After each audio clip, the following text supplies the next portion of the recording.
Studying John Coltrane is a daunting task, stylistically, harmonically, technically, certainly. Today, I've got 3 easy lessons, 3 easy takeaways to start to approach this monument of jazz and apply it to your practice today.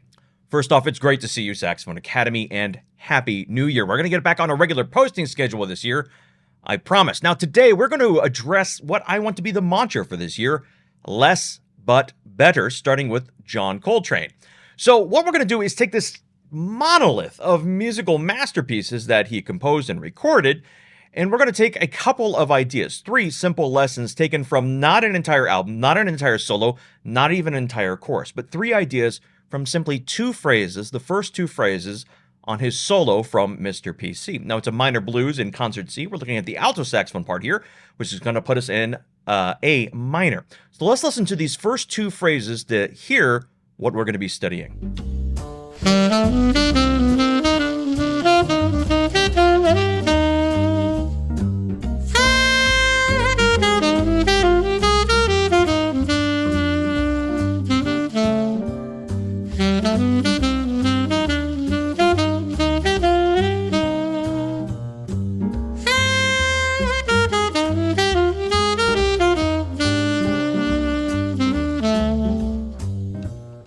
So from these 8 bars, we're going to extrapolate 3 ideas and give you homework to apply it to your practice. The first of which being the melodic sequence. Now, a sequence, musically speaking, is where we take a short idea, a fragment, a motif, or a motive, if you're an American academic, and what we do is we take that idea and move it to different pitch levels. John Coltrane does this all the time. Take a listen to Giant Steps, and you'll see what I mean. So right off the bat, in the opening bars of his solo on Mr. PC, we have a fantastic melodic sequence. Let's listen to it in isolation, then we're going to study it and apply it to your practice.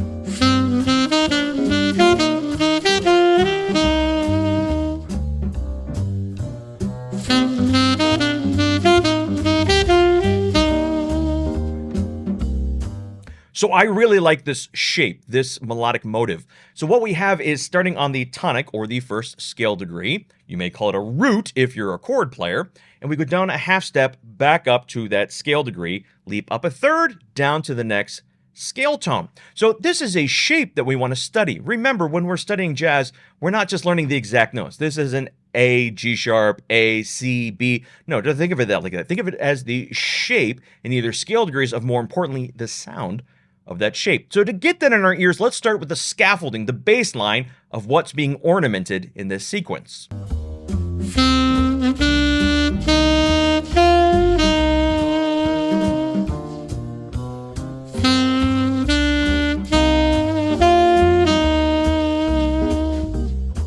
Next step, we're simply going to address the lower neighbor, the chromatic half step down to each of these scale tones.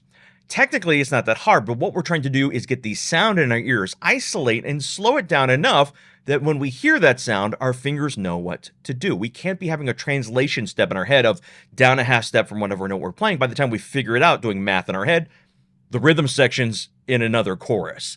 So what I want you to do is hear these sounds, maybe sing along once, then get out your saxophone and play this shape until it's memorized.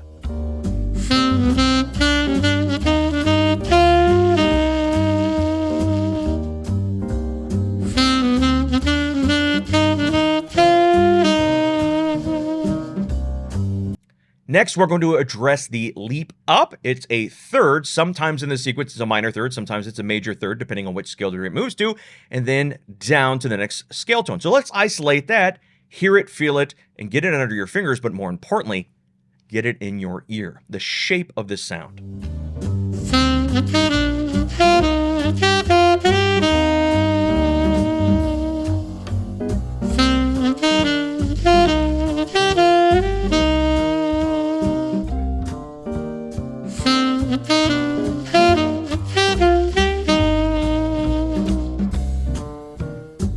Then we have to practice improvisation. When you have a shape, an idea, it's a great idea to immediately isolate it in the context, meaning put it on a loop. Just put the first 4 bars or whatever key area you're practicing on a loop and start to mess with it. Change the range, the direction, add to it, take away.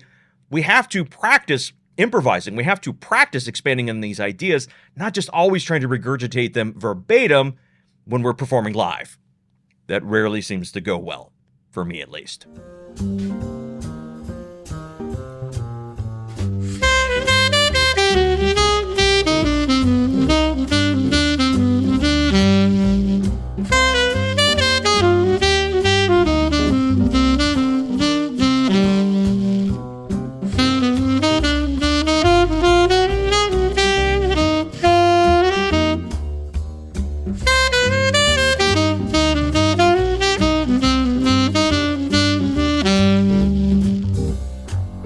Now again, as I mentioned before, we're not just learning these sets of notes. This is not a lick for Mr. PC. This is not a lick for minor blues. Certainly not just a lick when playing Mr. PC on the first chorus. This is a shape, an idea. So then we could apply it to other things. So immediately right off the bat, a good idea would be to take it to the next chord area in Mr. PC. We go to the minor 4, because it's a minor blues. That's going to be D minor. So then I would take this exact shape and do the same thing, practicing the shape and the melodic motive in this new key area. Practice this sequence in D minor.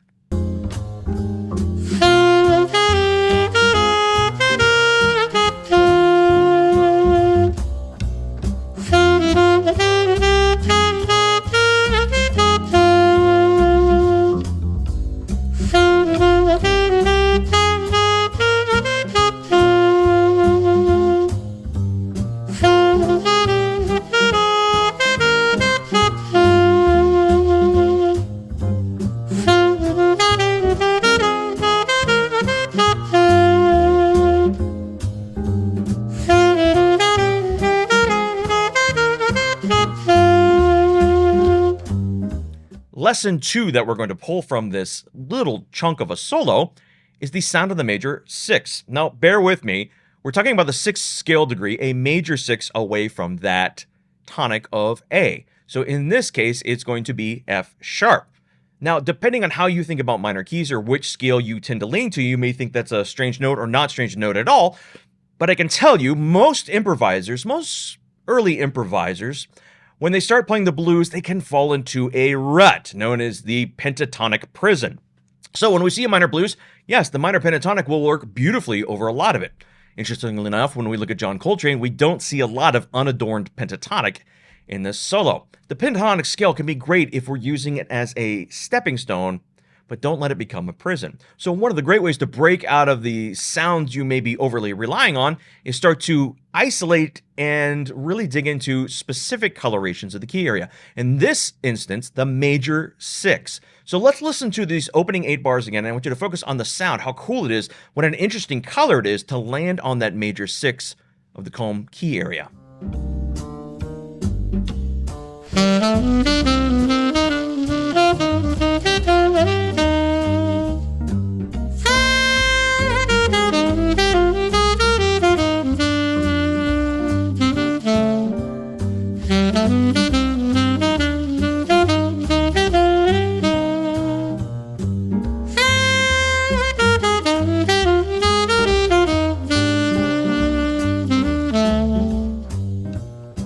Now, keeping with the vamp over the minor 4, the D minor area, it would be a great idea just to spend some time going between the root of that chord or the first scale degree of that new key area and going to the 6, back to the root or the tonic to the 6. Get that sound in your ear until you can sing it, anticipate, until you can audiate it.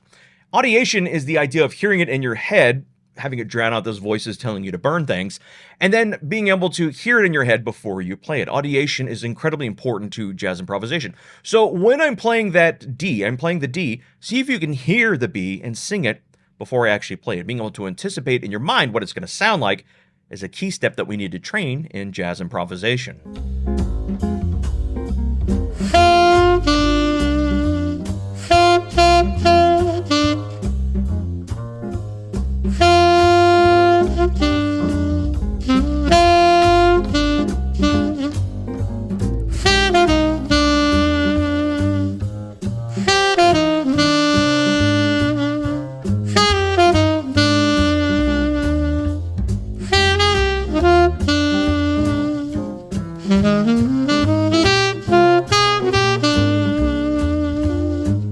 Then, like the first idea, let's take it out of that context, but let's go to another minor blues. I absolutely adore the tune. Probably my favorite minor blues is Blues Walk by North Carolina native Lou Donaldson. This is one of my favorite records. Highly recommend listening to it and picking up. Lou Donaldson, Papa Lou, as his colleagues called him, actually just passed away a couple of months ago. Very sad news, one of my favorite players, but check out his recording on Blue Note Records. So what I would do is then take one of my favorite Lou Donaldson phrases and really lean into the sound of that major 6, because again, it's in the minor key area. See how it sounds.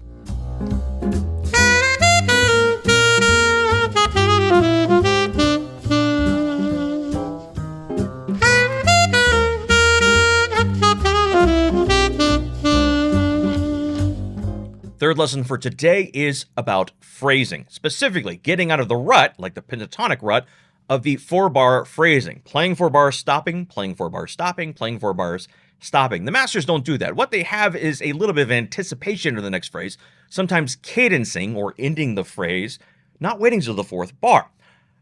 A lot of improvisers, and when I was learning, I did this incessantly. I would play 4 bars and end my phrase noodling on the last chord in the last line or the 4th bar because there's a chord there and I figured I had to play it. Oftentimes that chord is dominant. It's a dominant function, and dominant function pulls somewhere and it pulls to the next phrase. So let's take a listen again to the way John Coltrane anticipates on the end of 1, basically a full measure anticipating the change to the 4 chord. Now the note he's playing is an A, and that is the tonic of the home key, but that A does not belong to the first phrase in A minor. It belongs to the minor 4 because it's leading there, anticipating the 4. Let's listen.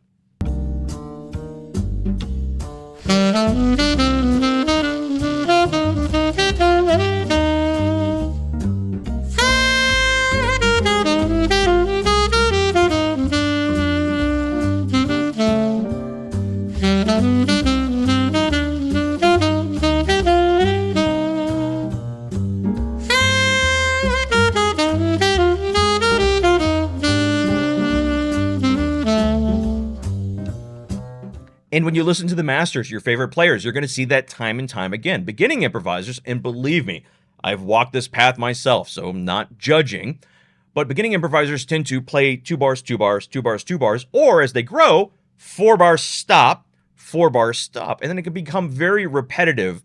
What we want is what in classical music is kind of an illusion of cadences or an illusion of phrasing, where we're not so clear-cut, where one phrase ends and the next begins. And this is a great starting point by anticipating the next phrase. So how do we practice this? Well, what I like to do is create rhythmic exercises, practicing just that elision of cadences, just that anticipating the next phrase in an isolated rhythmic exercise. So I'm going to loop the first 8 bars. And what I'm going to do is the end of every 4th bar, I'm going to do that anticipation, that pickup, that basically full measure pickup with that rhythm starting on the end of 1 to the next measure. So at the end of every 4 bars, doing the anticipation to the next 4 bars, anticipation to the next 4 bars. Listen and see if you can get an idea of what I'm playing. The notes don't near as matter as much as the phrasing shaping that rhythm.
Now, after some repetition and getting comfortable with these 3 lessons, these 3 ideas, combine just these 3 ideas, put 8 bars on a loop, or maybe an entire chorus if you're feeling saucy, and experiment with these ideas. See if you can combine them. Don't worry if it comes out just the way John Coltrane played it, because I assure you, it won't.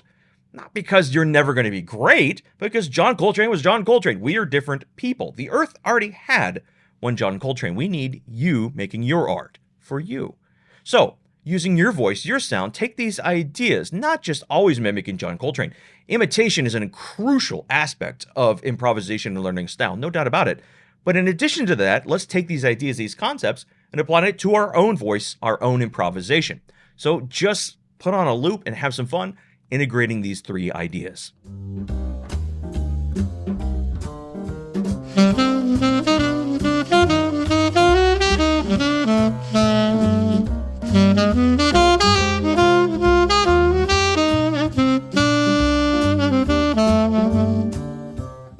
It is really good to be back with you, and I hope you're having a fantastic new year. I do promise we're going to be back on a regular release schedule. By the by, if this weekend you're going to be at the International Saxophone Symposium, the Navy Symposium, as they call it, hosted by the Navy Band, please do come say hello. I'm going to be releasing a new free work, part of our free library there, with my colleague, Dr. Benjamin Crouch, playing some Bach-Goldberg variations. You can get a link to a free copy if you're there, and we're also going to be studying it as a online YouTube studio here as well. I hope you have a fantastic week, and it's good to see you again. You'll see more of me whether you like it or not. Now, go practice.